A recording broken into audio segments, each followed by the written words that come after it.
नमस्कार मित्रों, क्या आप जैसा बनना चाहते हैं वैसा नहीं बन पा रहे हैं या जो आप चाहते हैं वो नहीं हो रहा है? तो आज की यह कहानी आपके लिए ही है। दोस्तों, इस कहानी को ध्यान से अंत तक जरूर सुनिए। अगर आप इस कहानी को अंत तक ध्यान से सुनते हैं तो आपको कुछ ऐसा सीखने को मिलेगा जो आपकी जिंदगी में बहुत काम आएगा। आज आपके पास जो कुछ भी है वो इसीलिए नहीं है कि आपकी किस्मत में इतना ही लिखा था या फिर आपकी किस्मत ही खराब है, बल्कि वो इसीलिए है क्योंकि आप इतने ही योग्य हो। दोस्तों, यह प्रकृति बड़ी ही न्यायप्रिय है। यह उसे उतना ही देती है जितने का वह हकदार होता है। चाहे वो ज्ञान हो या धन, अभी आपके पास उतना ही है जितने के आप हकदार हैं। लेकिन अगर आपको इससे भी ज्यादा चाहिए तो आपको उसके काबिल बनना होगा।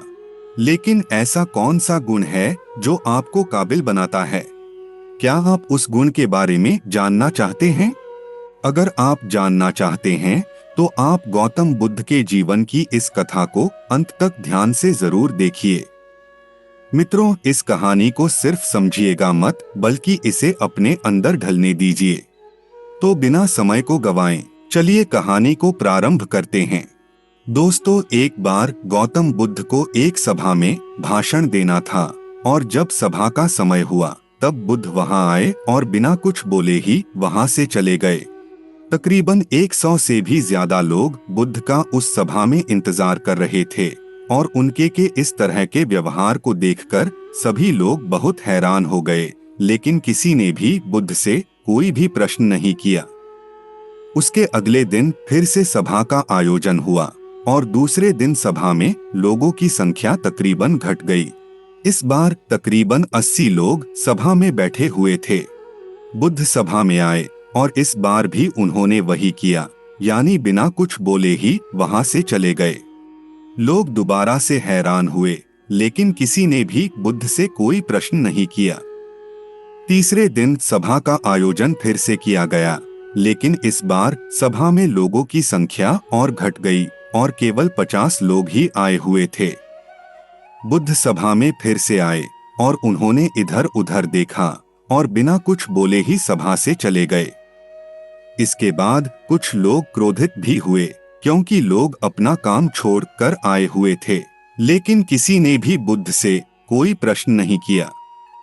चौथे दिन फिर से सभा का आयोजन हुआ। दोस्तों, आप लोग जो इस वीडियो को देख रहे हैं, आप में से भी कुछ लोग मन ही मन यह कह रहे होंगे, अरे कितनी बार सभा का आयोजन होगा, और इसे सुनते वक्त चिड़चिड़ापन शुरू हो गया होगा।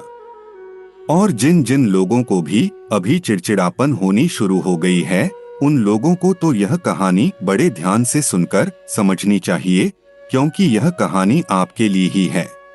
अगले दिन फिर से सभा का आयोजन हुआ, लेकिन इस बार सभा की संख्या और ज्यादा घट गई थी, यानी इस बार सभा में सिर्फ 30 लोग ही थे। हर बार की तरह इस बार भी बुद्ध सभा में आए, मुस्कुराए और बिना कुछ बोले ही वहां से चले गए। इस बार लोग बहुत क्रोधित हुए और लोगों ने पीछे से कुछ कहा भी और बड़बड़ाए भी, लेकिन बुद्ध ने कोई प्रतिक्रिया नहीं दी।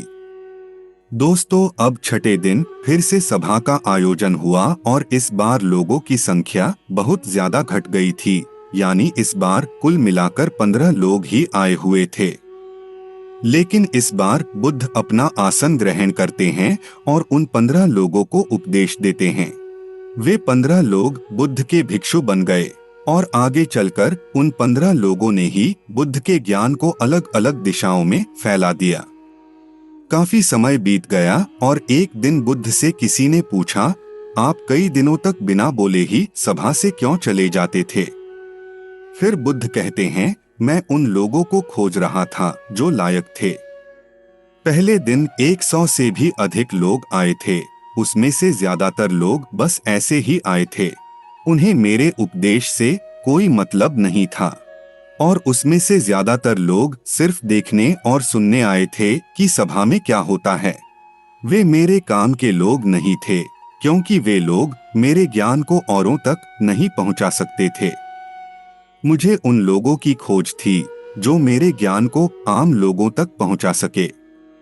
कई दिनों तक सभा से बिना बोले ही मैं इसीलिए चला गया क्योंकि मैं यह देखना चाहता था कि वे कौन लोग हैं जिनके भीतर वास्तव में प्यास है।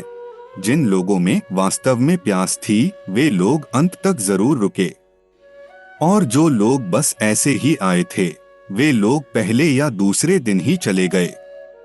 जिनके भीतर धैर्य था उन्हें मुक्ति का मार्ग भी मिला, और जो लोग जल्दबाजी में थे वे लोग अब घर में बैठे हैं। सवाल यह नहीं है कि मैं तुम्हें क्या दे सकता हूँ, बल्कि सवाल यह है कि तुम क्या ले सकते हो। तुम्हारा पात्र कितना बड़ा है और कितने के तुम हकदार हो। जितने के तुम हकदार हो उससे ज्यादा तुम्हें नहीं मिलेगा। इसके बाद वह व्यक्ति बुद्ध से पूछता है कि हम ऐसा क्या करें कि हम भी लायक बन सकें।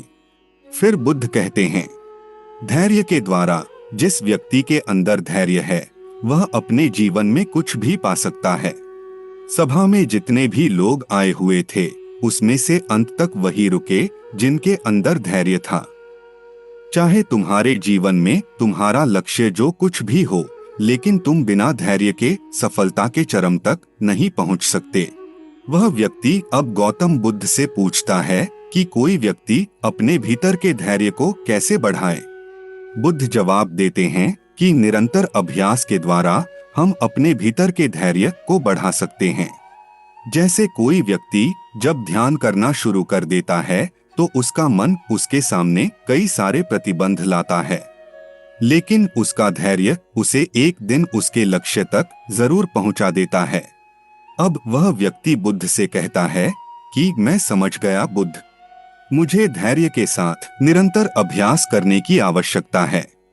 दोस्तों, अब आपको भी समझ आ ही गया होगा कि आपके पास वो क्यों नहीं है जो आप पाना चाहते हैं, क्योंकि आप उसके लायक नहीं हैं। आप लायक तभी बनेंगे जब आप अपने भीतर धैर्य को बढ़ाएंगे। और धैर्य कैसे बढ़ेगा? धैर्य बढ़ेगा निरंतर अभ्यास के द्वारा। और अभ्यास कौन करेगा? अभ्यास करेंगे आप। तो फिर करते क्यों नहीं? दोस्तों, खुद को ईमानदारी के साथ एक प्रश्न जरूर पूछिए, जो आप भविष्य में बनना चाहते हैं उसके लिए क्या आप धैर्य से कर्म कर रहे हैं? अगर उसका उत्तर नहीं है तो अपनी असफलता के लिए जिम्मेदार आप स्वयं हैं। मित्रों, आज इतना ही। आशा करते हैं कि आपको हमारी यह वीडियो पसंद आई। अगर पसंद आई है तो वीडियो को लाइक कर दीजिए एवं कमेंट में एक बार लिख दीजिए, जय श्री कृष्णा।